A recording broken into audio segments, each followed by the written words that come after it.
que vamos a hablar más adelante.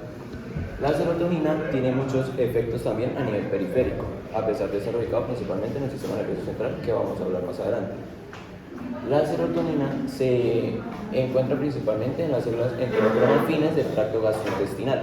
También se encuentra en unos gránulos almacenados en las plaquetas para una función de la cual voy a hablar más adelante. Y también se encuentra en, bueno, en el sistema, en el intestino, en las células enterocromafines, en el tracto gastrointestinal. Entonces, ¿dónde está la serotonina? Las células cromafines en el intestino. Ajá. Y Cerebro. En células Plaquetas. Cerebro, plaquetas y intestino. Y pues el sistema nervioso central. Y también la serotonina se conoce como ¿qué? Como la hormona de la felicidad. Ajá. Que cuando hay trastornos depresivos, seguramente sea por alteraciones de niveles serotoninérgicos a nivel del sistema nervioso central. Y por eso hay una relación muy importante entre, hay teorías, ¿no? Entre cerebro e intestino, ¿sí? Porque se dice que el intestino es un segundo cerebro, ¿listo? En donde normalmente los trastornos de ansiedad y depresión se pueden manifestar con alteraciones del tracto digestivo, por ejemplo, colitis, inflamación, colon irritable, diarreas, estreñimientos, y eso muy seguramente también relacionado con este tipo de neurotransmisores y el estado de ánimo de la persona. Para continuar tenemos la síntesis de la serotonina. Como precursor inicial tenemos el triptófano. El triptófano mediante la enzima, primero está el triptófano solamente, la primera línea de la dopamina. Entonces tenemos el triptófano, que es por la enzima triptófano hidroxilasa, que nos va a dar el producto, que es de hidroxitriptófano. Este va a ser un paso limitante. Y también tenemos que la isoforma cerebroespecífica, en el caso del cerebro, va a ser la TPH2. Luego tenemos que el producto, la enzima que se utiliza es la descarboxilasa aminoácidos aromáticos. Esta es una enzima que se comparte también con la vía dopaminérgica a la hora de sintetizar la dopamina. Y ahí ya nos va a dar lo que sería la serotonina. Luego la serotonina, mediante la BIMAC2, va a tener un almacenamiento vesicular en la neurona presináptica, donde se va a almacenar en vesículas para su posterior liberación. Algo para recalcar es que tenemos la reserpina, que es un medicamento que va a inhibir esta enzima y por lo tanto no permitiría el almacenamiento de la serotonina. Luego tenemos su metabolismo. Su metabolismo se da principalmente a nivel hepático por la monoaminoxidasa A, que va a producir lo que sería el 5-HIA, el cual se va a excretar, que es su metabolito principal, que se va a excretar por la orina. Este también es parte del metabolismo. Esta enzima también se va a utilizar, como hablamos anteriormente, mi compañero, para la norepinefrina. Algo a recalcar bastante es que hay un tipo de fármacos, un grupo farmacológico que son inhibidores de esta enzima. Generalmente, esto lo voy a tocar más adelante, no se recomienda el uso de estos inhibidores con fármacos serotoninérgicos porque esto podría llevar a se podría desencadenar un síndrome serotoninérgico por la inhibición del metabolismo de esta. Entonces, casi todos los neurotransmisores, por así decir, o catecolaminas, como ayer lo mencionaba el otro compañero, Juan, que yo para los nombres es muy difícil, entonces tengan paciencia. Juan, lo que es norepinefrina, adrenalina, dopamina, la serotonina, se metaboliza principalmente por la monoaminoxidasa, que es la enzima que están mencionando, y por otras enzimas más que ayer ya las mencionó, pero una de las principales es la monoaminoxidasa. Resulta que hay antidepresivos que son inhibidores de la MAO o inhibidores de la monoaminoxidasa, que lo que hacen es aumentar esa disponibilidad de neurotransmisores para mejorar el estado de ánimo del paciente. Pero, hablando de los antidepresivos, resulta que lo que menciona el compañero es una interacción importante entre utilizar IMAOs con medicamentos serotoninérgicos, pues porque aumenta en mayor cantidad el nivel de serotonina y eso puede desencadenar ya una toxicidad serotoninérgica en el paciente. Afortunadamente hoy en día casi no existen comercialmente inhibidores de la MAO, que son muy pocos. Igual en el capítulo de antidepresivos pues lo vamos a revisar, pero pues clínicamente, la práctica clínica casi no son tan formulados. En cambio los inhibidores de recaptación de serotonina sí. De eso sí, casi, voy a mencionarlo, pero muy por encima. Sí, no se profundiza porque solo vemos en los antidepresivos. Bueno, entonces tenemos los receptores de serotonina. En total son 14 subtipos de receptores que se van a dividir como tal en 7 familias. Los más relevantes, o los que yo vi que son como más usados clínicamente, son los primeros 3. Principalmente el 5-HT1A se utiliza como un agonista, o sea, se utilizan varios agonistas de este receptor para el tema de tanto como analgésicos como ansiolíticos para tratar la ansiedad. Entonces tenemos que su funcionamiento básicamente va a ser de los 5-HT1, van a ser una inhibición porque su proteína G específica va a ser la GEI, o sea, por lo tanto van a llevar a una disminución del AN específico. Se encuentra principalmente el núcleo del RAFE, que los núcleos del RAFE es el lugar donde principalmente se sintetiza la serotonina a nivel del sistema nervioso central, en sustancia negra y cambios basales. Entonces, como mencionaba, la relevancia farmacológica de este receptor es en el caso de los triptanes, que van a ser agonistas específicos o selectivos del 5-HT1B y D, que van a ser principalmente usados para las migrañas, para tratar el dolor. Y también tenemos la buspirona. Con la buspirona pasó algo que no salía como tal en el registro en Lima vigente, pero todavía se sigue comercializando, entonces por eso yo lo agregué de todas formas, que es un ansiolítico, bueno, un ansiolítico, perdón.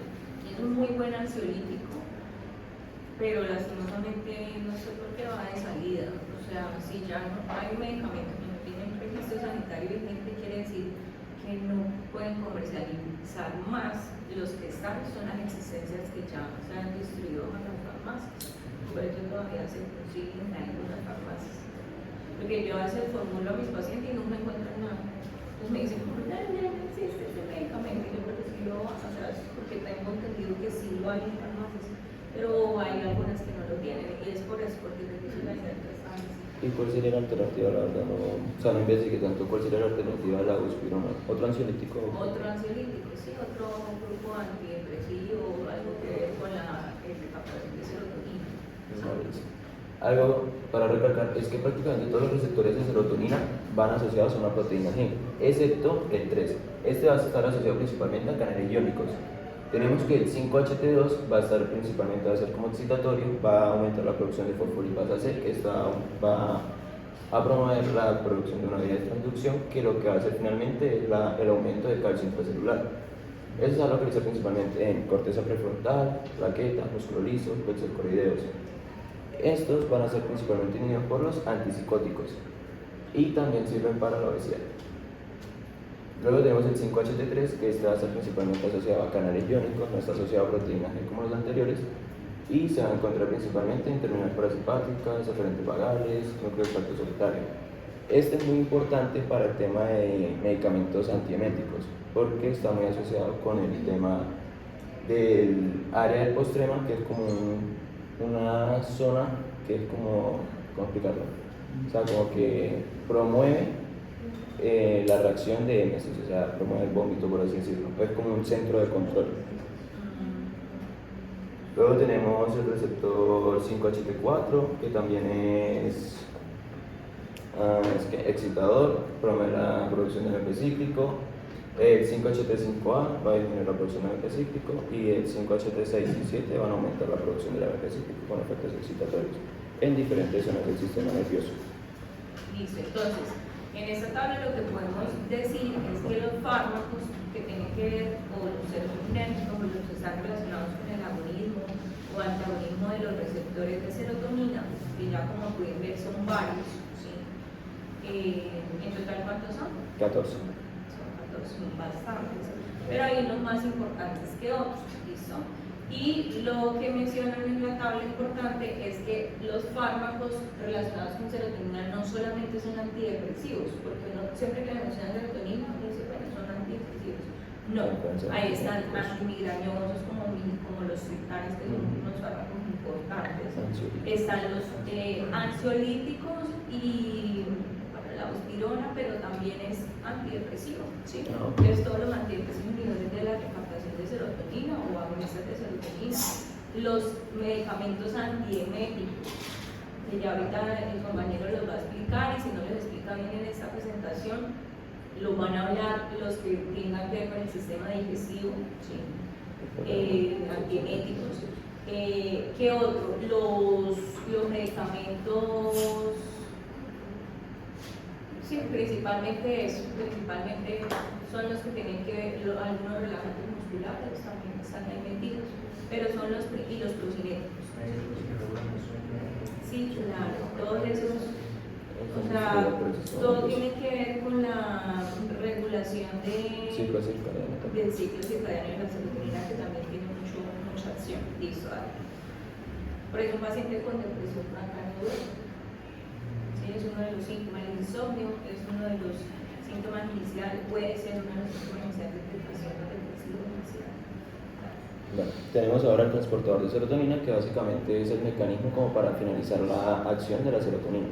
Este se va a encargar como de recaptar la serotonina que está ya en el espacio sináptico, otra vez para el espacio presináptico, para volver a almacenarla en forma de vesículas. Hay varios fármacos, pues de hecho los antidepresivos que estaba mencionando la profe, los inhibidores de la recaptación de serotonina, se encargan de bloquear este transportador específico.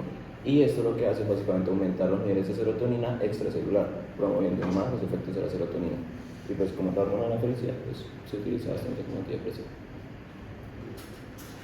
Y acá tenemos las diferentes acciones de la serotonina en los diferentes sistemas fisiológicos. Acá menciono las plaquetas, que como decía, es un lugar donde se almacena bastante serotonina. Esto tiene una función principalmente de almacenamiento. En las plaquetas no se puede sintetizar serotonina, porque no tiene la enzima necesaria para sintetizarla. Y pues básicamente va a causar lo que es un efecto de vasoconstricción, aunque cuando se lesiona, por así decirlo, un vaso sanguíneo muy profundo, también leí que podrían promover la liberación de óxido nítrico, causando como un efecto de regulador, si no estoy mal. Luego tenemos el efecto cardiovascular, que también va a ser una vasoconstricción con un efecto inotrópico aumentado, lo cual sería una fuerza de contractibilidad más, bueno, aumentaría la fuerza de contractibilidad, y aparte también podría ser efectos cronotrópicos que tienen que ver con la frecuencia cardíaca. Bradicardia y hipotensión. Esta bradicardia y hipotensión se da principalmente por el reflejo de Bessel-Harish, que está relacionado con el receptor 5-HT3. Luego, como decía la profe, tiene bastantes efectos a nivel gastrointestinal, regulando la motilidad, el peristaltismo, y también participa en la respuesta emética, principalmente, como ya mencionaba antes, por el receptor 5-HT3. Tenemos también que en el sistema nervioso central va a tener diferentes acciones relacionadas con sueño, impulsividad, apetito, obesidad, ya que la serotonina tiene una función bastante importante en la regulación del apetito. Hay bastantes bloqueadores, si no estoy mal, del receptor de serotonina que actúan directamente sobre, o bueno, ayudan a mejorar el apetito, porque la serotonina está asociada con el centro de saciedad. Entonces, al bloquear como esa recaptación de serotonina, se estimula el apetito del paciente. Eso es lo que yo quería entender. Y también está asociado con la inflamación, que es un efecto proinflamatorio. Por eso, por ejemplo, fármacos como la sibutramina, ¿se han escuchado la sibutramina? Sí. ¿Para qué? Nosotros las mujeres sí lo hemos escuchado. ¿Por qué? Porque son de los medicamentos ilegales, bueno, ya es ilegal, que están muy mezclados como contaminantes en las pastillas mágicas para adelgazar. Entonces, tiene mucho que ver porque, claro, esas pastillas le quitan el apetito completamente, y obviamente si no come uno, pues baja de peso, por eso son tan milagrosas. Pero se dieron cuenta de que esos medicamentos, estas pastillas, a veces ilegales, porque acá en Colombia en cualquier casa pueden fabricar un medicamento, ¿sí? Y lo comercializan sin registro en firma y sin ninguna verificación, de forma ilegal, claramente. Por eso existe el envío para evitar todas esas irregularidades. Y resulta que anteriormente se daban cuenta de que qué pasaba con esas pacientes que tomaban las pastillas, sí, que adelgazaban muy bien, muy lindos cuerpos, pero se suicidaban. ¿Por qué? Porque tenían alteración con la serotonina. ¿Listo? Tenían disminución absolutamente completa de la serotonina por lo que ahorita destruiste, y por eso aumentaban la ideación suicida y el riesgo de depresión y suicidio. Y ese medicamento está prohibido completamente la comercialización en el país, y medicamento adelgazante que decomincen y encuentren que en su componente esté la sibutramina, pues obviamente la sacan del mercado, alerta sanitaria y todo lo demás.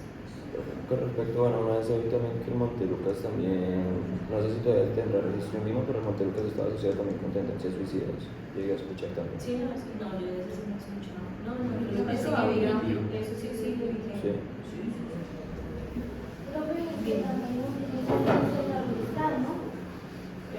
Pero el Lorlistar tiene otro mecanismo.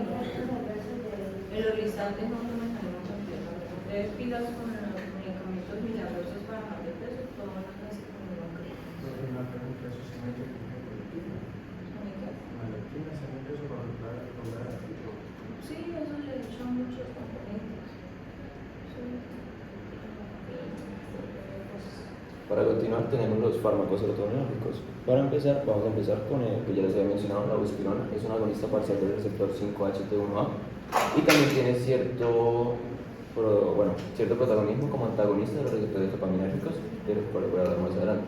Entonces, la absorción de este medicamento se va a dar por vía oral, va a tener el primer paso hepático, por lo tanto se va a reducir su biodisponibilidad y pues se puede administrar tanto, o sea, si se toma con los alimentos, siempre se debe seguir tomando con los alimentos o sin ellos.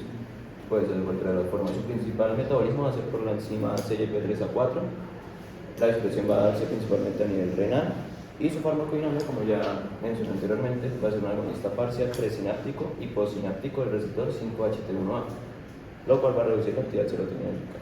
Este no sé si ya lo mencioné, pero pues se utiliza bastante en lo que sería el trastorno de ansiedad generalizada, es un ansiolítico. Y también, como ya mencionó la profe, puede también ser tratado como un antidepresivo. Los aspirantes de diferentes formas farmacéuticas de diferentes concentraciones, lo principalmente son tabletas de 5 a 7.5, 10, 15 y hasta 30 miligramos por vía oral. Sus contraindicaciones, como ya había mencionado antes, hace mucho énfasis en el uso concomitante con inhibidores de la monoaminoxidasa, ya que puede llevar un riesgo de síndrome serotoninérgico. O también puede causar hipertensión arterial por acumulación de catecolaminas. Las reacciones adversas que puede producir, mareo, náuseas, cefalea, nerviosismo, fatiga, insomnio y muy raramente puede causar taquicardia, visión borrosa o temblores. Y pues las interacciones básicamente son lo mismo que ya mencioné antes, con los inhibidores de la monoaminoxidasa y también se debe tener en cuenta los inhibidores selectivos de la recaptación de serotonina, por lo del síndrome serotoninérgico que voy a explicar más adelante. Tenemos ahora el grupo de los triptanes. El grupo de los triptanes van a ser agonistas selectivos de los receptores 5-HT1B y 5-HT1D. Estos, bueno, primero empezamos por el sumatriptán. Este tiene diferentes presentaciones, tanto oral como subcutánea, como también a través de gotas. El metabolismo va a ser por la monoaminoxidasa A, principalmente a nivel hepático, su expresión va a ser renal. Su presentación va a ser, como mencioné anteriormente, en tabletas, solución inyectable subcutánea o gotas orales. Sus indicaciones, como ya he mencionado antes, los triptanes tienen un efecto importante sobre el tratamiento de la migraña. Ellos van a hacer una vasoconstricción a nivel de los vasos sanguíneos del cerebro para inhibir, por así decirlo, la señalización de dolor, aparte de inhibir otros factores que promueven el dolor en estos casos de migraña. Las contraindicaciones es básicamente en pacientes que tengan enfermedades cerebrovasculares subyacentes, también insuficiencia hepática o renal, ya que afectaría tanto su metabolismo como su excreción, y el uso de ergotamina, esto lo voy a mencionar más adelante. Las reacciones adversas pueden dar sensación de calor o frío, somnolencia, mareo, náuseas, supresión psicológica o cervical, calambres musculares, incluso hasta disnea. Ahora las interacciones, lo que he mencionado, la ergotamina. La ergotamina es un vasoconstrictor, por lo tanto se podría decir que haría una reacción aditiva, que sería aumentar aún más la vasoconstricción que ya estamos sumando con los triptanes. Entonces, por lo tanto, no se recomienda el uso de algún derivado de los ergot, porque podría ocasionar un vasoespasmo o un efecto vascular no deseado. Y pues las otras interacciones, como siempre, inhibidores de la monoaminoxidasa o inhibidores de la recaptación de serotonina. Tenemos el naratriptán, que también forma el grupo de los triptanes, va a tener básicamente el mismo mecanismo de acción. Esta es absorción sí va a ser solamente va a ser a nivel oral, pero solamente por tabletas. Esta no se va a metabolizar por la monoaminoxidasa. El tratamiento, bueno, se utiliza también para tratar las migrañas. Las contraindicaciones prácticamente son las mismas que se deben tener en cuenta del anterior y pues lo mismo en las interacciones. Y pues acá tenemos unas imágenes pues, que básicamente es como la presentación farmacológica de estos fármacos: buspirona, sumatriptán y naratriptán. Ahora tenemos... Y el sumatriptán también puede venir en inhalado nasal, sí, de tenemos forma actual más rápido en crisis.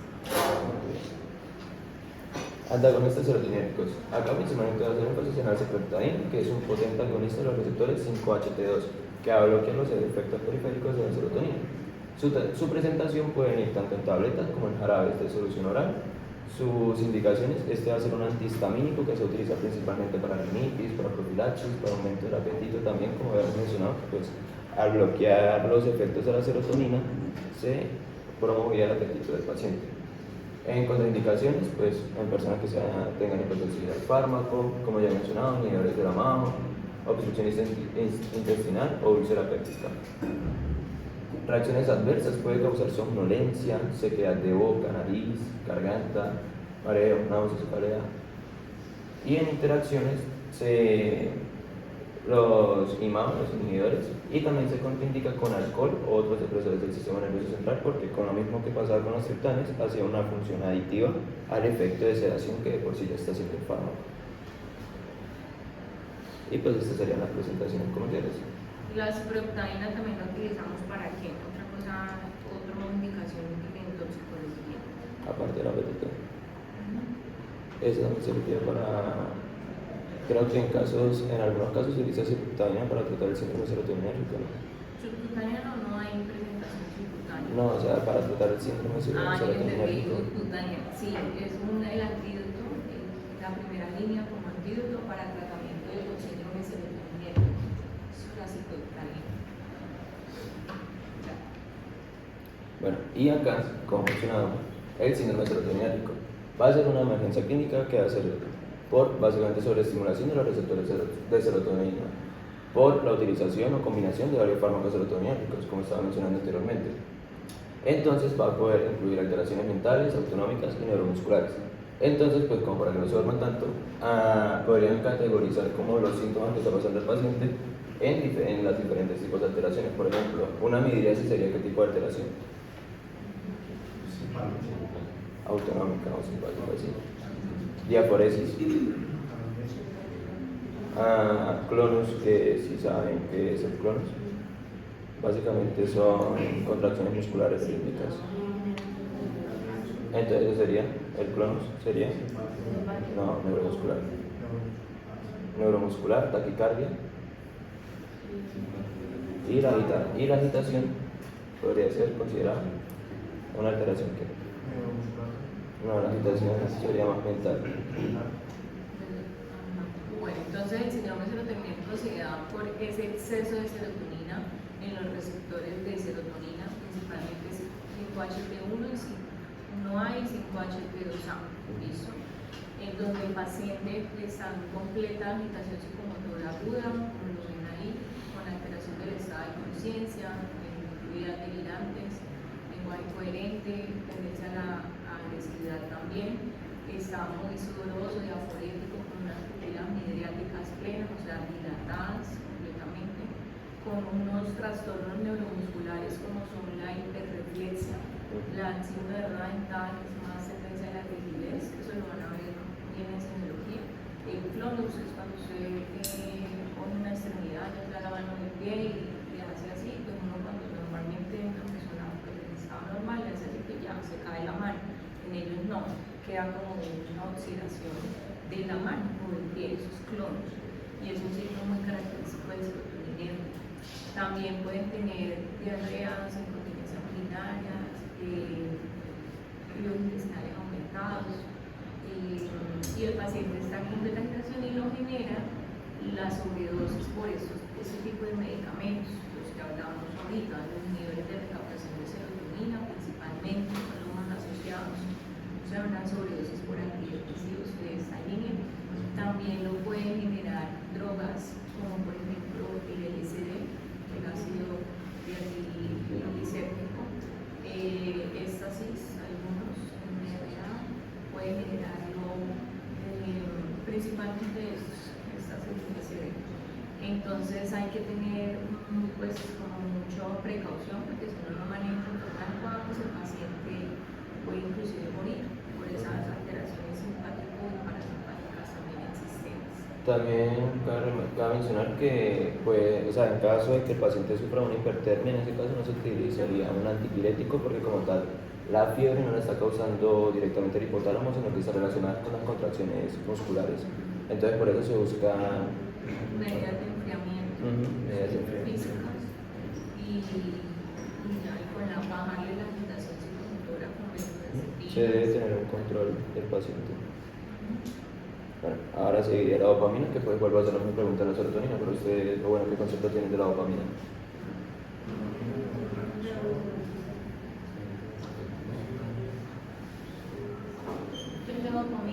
de catecolamina. Otra catecolamina, ya la vieron, ¿no? Sí. Y el precursor de la noradrenalina y de la adrenalina. ¿Qué más damos de la dopamina? Nos dan placer, nos dan esa sensación. Es la hormona del placer, ¿sí? Y está muy presente en todos los circuitos de la recompensa muy bien del sistema nervioso central, muy relacionado con adicciones, con abstinencias también. Entonces, es un neurotransmisor importante. Y también van a ver, también se va a profundizar en la clase antiparkinsoniana, pero la dopamina tiene mucho que ver en los trastornos, en la neuroconducción y en el movimiento. Sí, entonces lo vamos a mencionar un poco más adelante, pero no hice tanto énfasis porque Sí, pues, porque es eso algo lo van a perfeccionado. profundizar los que van a ver. Algo para tener en presente es que la dopamina no logra atravesar la barrera hematocefálica porque es un compuesto polar. Entonces, por eso generalmente para los tratamientos que requieren el ingreso al sistema nervioso central se utiliza su precursor o un profármaco que sería la L-dopa o la levodopa. Pero esta levodopa generalmente se administra con una descarboxilasa, si no estoy mal, que es la carbidopa, porque si no se administra con esta descarboxilasa, no lograría llegar al sistema nervioso central porque se degradaría mucho antes. Bueno, entonces para empezar con la síntesis de la dopamina, tenemos que tener en cuenta que tiene un precursor que sería la fenilalanina, que si algunos se acuerdan, bueno, primero se utilizaría la hidroxilasa de fenilalanina que nos va a dar la tirosina. El detalle es que hay algunas personas que por un trastorno genético pueden nacer con la deficiencia de esta enzima, la hidroxilasa de fenilalanina, lo cual podría producir fenilcetonuria, que en el caso de estos pacientes se debe utilizar una dieta muy estricta con ellos porque básicamente se está tratando de evitar una toxicidad por la acumulación de fenilalanina porque no tienen cómo degradarlo. Entonces después la tirosina pasa por la tirosina hidroxilasa para formar la L-dopa o la levodopa, que como ya mencionaba antes es el precursor de la dopamina. Y luego, mediante esta enzima que también se utilizaba en la vía serotoninérgica, la descarboxilasa de aminoácidos aromáticos, se va a formar la dopamina, que al igual que la serotonina, mediante la VMAT2 se va a almacenar vesicularmente en la neurona presináptica. Luego tenemos el metabolismo de la dopamina, que principalmente también va a ser por monoaminoxidasa, que nos va a generar un metabolito que sería el DOPAC. Entonces, luego este DOPAC se une con esta enzima que sería la COMT, que va a dar el principal metabolito urinario de la dopamina en humanos, que sería el ácido homoanílico. Y ya, sigamos el metabolismo. Luego tenemos los diferentes receptores de dopamina. Los receptores de dopamina en este caso son menos, solamente van a ser 5 y se dividen prácticamente en dos subfamilias. La subfamilia de 1 que comprende el receptor de 1 y de 5 que van a estar principalmente acoplados a proteína GS que sería excitatoria, y los receptores tipo D2 de la subfamilia de 2 que van a incluir D2, D3 y D4 que van a ser principalmente receptores inhibitorios porque están acoplados a proteína GI o G sub 0. Entonces, para empezar por la subfamilia de 1, que es básicamente la excitatoria, tenemos el receptor de 1, que es el más encontrado principalmente en el sistema nervioso central, pero también se puede observar en el riñón, en la retina y en el sistema cardiovascular. En el tema del riñón tiene un funcionamiento para el tema de la secreción de renina, si no estoy mal, que vamos a mencionar más adelante. Luego tenemos el D5, que se expresa principalmente en el hipocampo, hipotálamo, la corteza cerebral y el núcleo accumbens, que pues como había mencionado, la dopamina está muy relacionada con lo que es la recompensa o el placer. Entonces el núcleo accumbens en el cerebro es el centro principal de recompensa. Y también tenemos el tubérculo olfatorio, que básicamente va a ser como la relevancia que se le da a los olores que uno percibe, como el placer que le pueden generar ciertos olores a uno. También está asociado con esa parte del receptor D5. Y pues estos dos receptores van a estimular lo que es la producción de AMP cíclico. Luego tenemos la subfamilia de 2, que comprende el receptor D2, D3 y D4. El receptor D2, como mencionaba, es el segundo receptor de dopamina más expresado y se asocia con lo que sería la proteína G sub 0. Y pues va a tener el efecto contrario a los excitatorios, va a inhibir o a disminuir la producción de AMP cíclico. El receptor D3 está principalmente en regiones límbicas del cerebro, que se asocia con la memoria, y el receptor D4 está en retina, hipotálamo, corteza prefrontal, amígdala e hipocampo. Los más importantes de estos receptores son principalmente, o los más con enfoque terapéutico, serían el D1 y el D2, ya que son los más abundantes. Ahora tenemos el transportador de dopamina, que es un blanco para tratar, o sea, es un blanco terapéutico para lo que serían los trastornos de déficit de atención y también para las drogas psicoestimulantes, si no estoy mal, bloquean bastante lo que es ese transportador, básicamente para promover aún más la cantidad de dopamina extracelular y potenciar aún más o que prolongar más la función de la dopamina.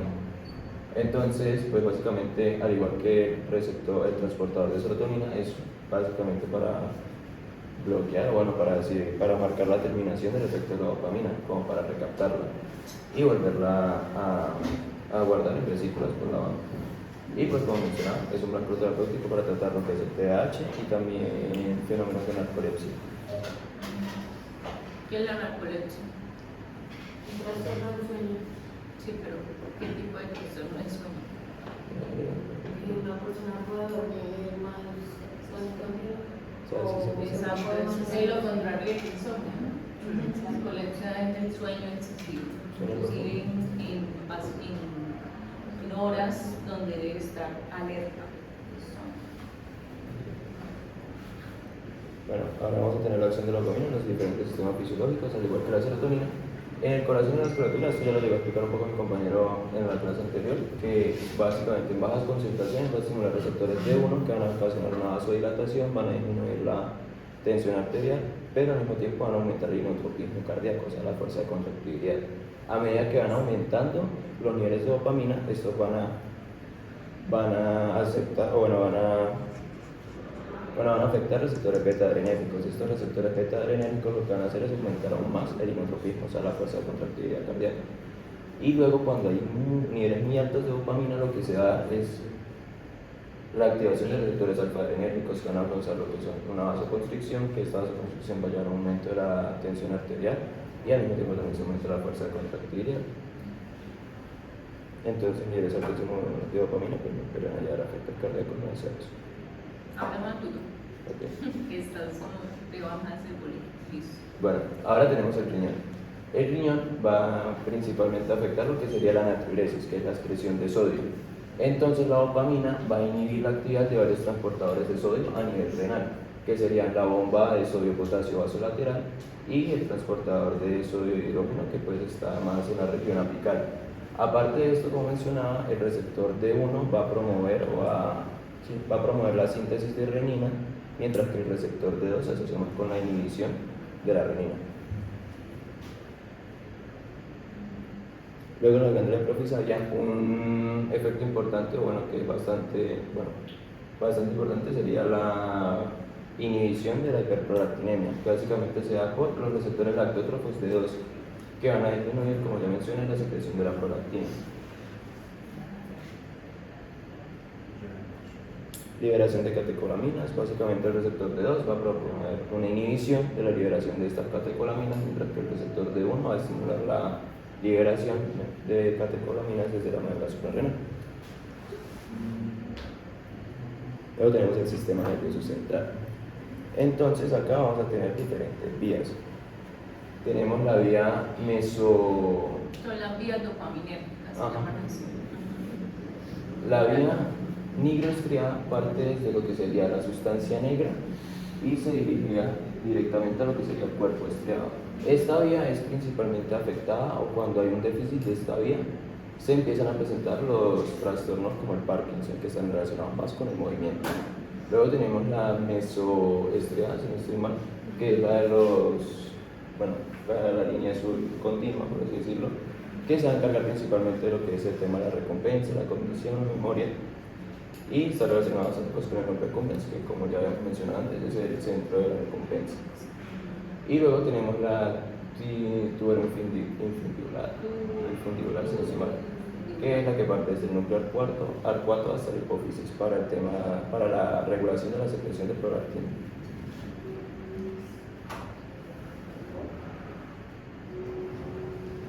Y pues como habíamos mencionado ya, tiene la dopamina un papel bastante importante en lo que sería la recompensa, en la cognición y la memoria a nivel de la corteza prefrontal.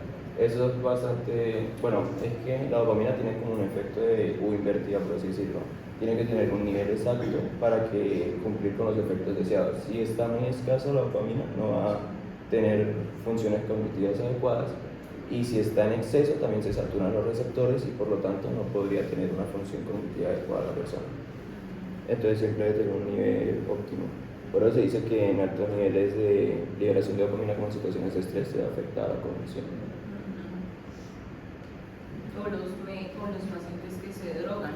También. Las drogas de sustancias psicoactivas tienen que ver mucho con la dopamina. Entonces la elevan Lo que han demasiado. transportado de dopamina. Exacto, la elevan demasiado los niveles de dopamina en el sistema nervioso central y hacen lo que relata el compañero. Saturan los receptores y disminuyen la cognición. Por eso los pacientes con consumo crónico ni piensan, cognitivamente se evolucionan, no son capaces de aprender algo nuevo, de mantener información en la cabeza, de pensar de forma clara y adecuada. Bueno, ahora en fármacos, pues no tengo una lista como tan larga de fármacos porque la mayoría de fármacos dopaminérgicos, bueno, principalmente los agonistas van a ser antiparkinsonianos, que como ya mencioné, pues van a ser para el tratamiento del Parkinson. Lo que mencionaba al principio, levodopa-carbidopa, que es básicamente el precursor de la dopamina, que sí logra entrar o atravesar la barrera hematoencefálica y lograr los efectos terapéuticos deseados. Pero se debe administrar con carbidopa porque, si no, por una enzima descarboxilasa, básicamente metaboliza la levodopa antes de que entre al sistema nervioso central. Pues esa no es la idea. La idea es que llegue a ese sistema nervioso central y se convierta en dopamina para lograr el tratamiento. Porque básicamente en el Parkinson empiezan a disminuir los niveles de dopamina en la sustancia negra, empezando a conseguir afecciones motoras. El pramipexol también es un tratamiento para la enfermedad de Parkinson. Esto puede actuar principalmente sobre los receptores D2, pero tiene mayor afinidad sobre los receptores D3. En el caso de ambos, o sea, yo leí que básicamente había síntomas positivos y negativos del Parkinson. Los antiparkinsonianos de esta clase generalmente van a actuar directamente sobre los síntomas positivos que son relacionados con la actividad motriz, mientras que los síntomas negativos están más relacionados con la actividad mental, que pues casi no tienen como tanta eficacia estos fármacos, pero pues los de antiparkinsonianos entraron a hacer énfasis. Entonces recuerden que la enfermedad de Parkinson se caracteriza por esos movimientos involuntarios que son muy característicos en algunos pacientes, como por ejemplo la cuenta de monedas, la marcha corta pero sin ser capaces de detenerse, tendencia a rigidez también y pues mucho temblor sobre todo en miembros superiores, pero también en cabeza, oscilantes y bueno. ¿Por qué se da esto? Porque genéticamente se altera la producción de una u otra forma, que no vamos a ver a profundidad cuando veamos antiparkinsonianos, pero a grosso modo se altera lo que mencionó Samuel, la disminución de la producción de la dopamina a nivel sobre todo de la sustancia negra, que tiene mucho que ver con la transmisión o con el control de los movimientos voluntarios, ¿sí? Entonces eso hace que el paciente, pues si hay déficit de dopamina, pues hay alteración, no hay una adecuada transmisión y el paciente empieza a temblar de forma incontrolada. Por eso medicamentos como el levodopa o más carbidopa son el tratamiento de primera línea cuando son principalmente síntomas motores. Inclusive algunos lo utilizan en conjunto con el pramipexol, los dos a la vez, cuando son difíciles de controlar o solo cuando con levodopa carbidopa no funciona. Bueno, ahora tenemos la cabergolina, que pues va a ser un agonista de los receptores D2. Esto se utiliza principalmente para lo que sería la hiperprolactinemia, que como ya había mencionado, pues los receptores D2 tienen una importante función a nivel de la estimulación o la secreción de prolactina. Entonces, básicamente, estos van a ser agonistas D2, por lo tanto, van a aumentar lo que sería la inhibición de la secreción de prolactina en los casos de hiperprolactinemia. Se va a absorber por vía oral, se metaboliza en el hígado y se va a excretar principalmente por vía biliar. La farmacodinámica, pues agonistas de los receptores D2. La presentación es cabergolina 0.5 miligramos, tabletas, generalmente vienen en la 4. En hiperprolactinemia es una contraindicación, una precaución, es que no se utilizará en pacientes que quieren como parar la lactancia, por así decirlo, porque podría desencadenar efectos adversos en el paciente. Tampoco se recomienda mucho su uso en pacientes menores de 16 años o en pacientes mayores porque pues no ha sido como que un grupo poblacional muy estudiado. ¿Qué pasa con la cabergolina y la lactancia? ¿Se puede generar? Ajá. Si no hay prolactina, no hay producción de las glándulas mamarias, exactamente, no se produce leche.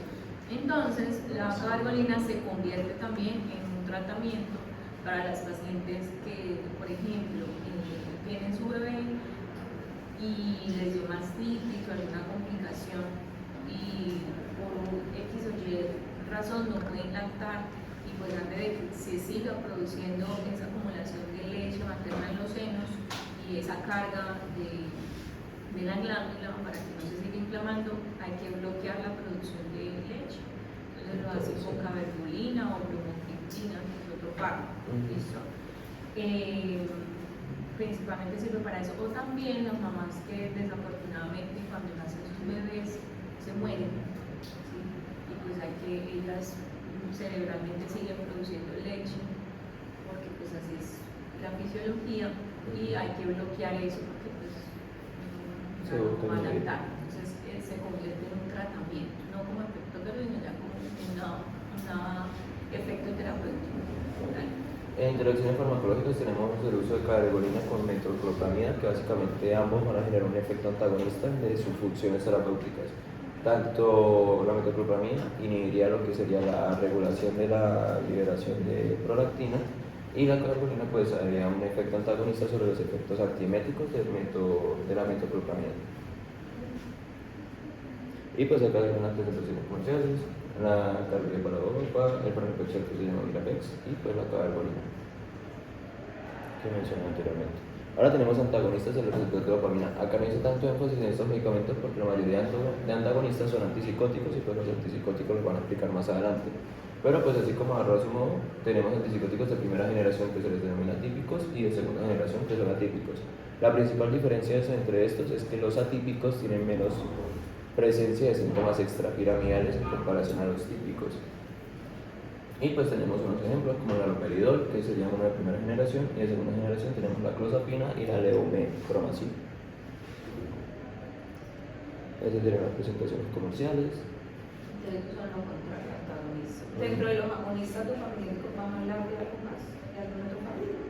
Pues como la mayoría de antiparkinsonianos. O sea, No, por ejemplo la bromocriptina. la bromocriptina es la misma función de la cabergolina, ¿no? Pero no la mencionaste. No, porque creo que porque bromocriptina por el Vima, no sé si, creo que no salía verde. Sí está. Sí está, sí. Y lo otro, la mantadina. No, ese sí no lo leí en algún. No lo encontré en algún. ¿Alguien la leyó en otro libro, la mantadina? Es otra agonista dopaminérgica.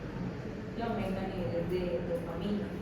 Se utiliza principalmente la mantadina para ¿cómo? Tratamiento de resfriado antiviral, pero tiene que ver principalmente su mecanismo de acción con la dopamina. Pensé que no le vas a mencionar. No. Luego tenemos los que van a interactuar con el transportador de dopamina, que pues estas generalmente son, bueno, el metilfenidato es un análogo de las anfetaminas. Las anfetaminas tienen mucho a tender a bloquear este transportador, ocasionando los efectos de las drogas psicoestimulantes. Entonces tenemos que hacer por absorción oral, se difunde fácilmente a través de la barrera hematoencefálica, el metabolismo va a ser principalmente a nivel hepático y la excreción a nivel renal. La farmacodinámica, como lo había mencionado antes, va a aumentar lo que sería la atención al inhibir el transportador de dopamina. Esto debido a que se aumenta la cantidad de dopamina extracelular, por lo tanto al haber más dopamina se prolonga, por así decirlo, el efecto de la dopamina, causando el aumento de la atención. A la presentación de farmacéutica tenemos la ritalina, que viene en tabletas, administrados 3 veces por día. Como había mencionado antes, utilizado para el tratamiento del trastorno de déficit de atención y hiperactividad. Contraindicaciones generalmente en pacientes con glaucoma, hipertiroidismo, pacientes bipolares, no se recomienda el uso. Y las reacciones adversas de este pueden ser insomnio, dolor abdominal, anorexia, estados confusionales y en algunos niños puede retrasar el crecimiento. Esa sería la presentación y listo. Muchas gracias.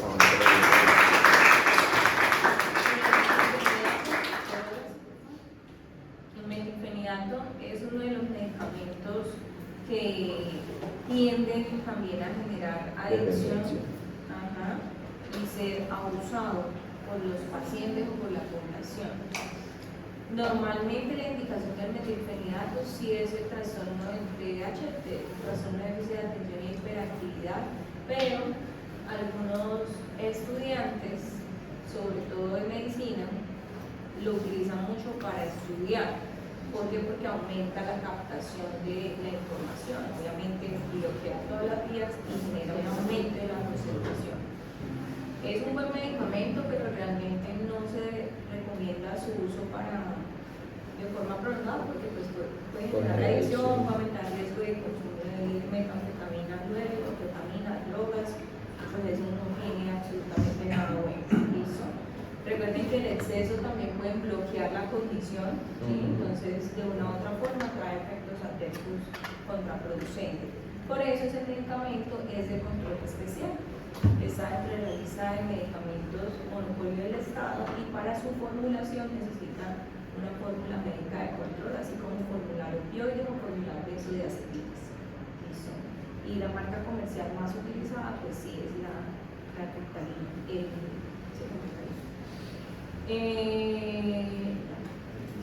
¿Alguien tiene alguna duda o pregunta? ¿Cómo se llama el medicamento para la... ¿Cuál?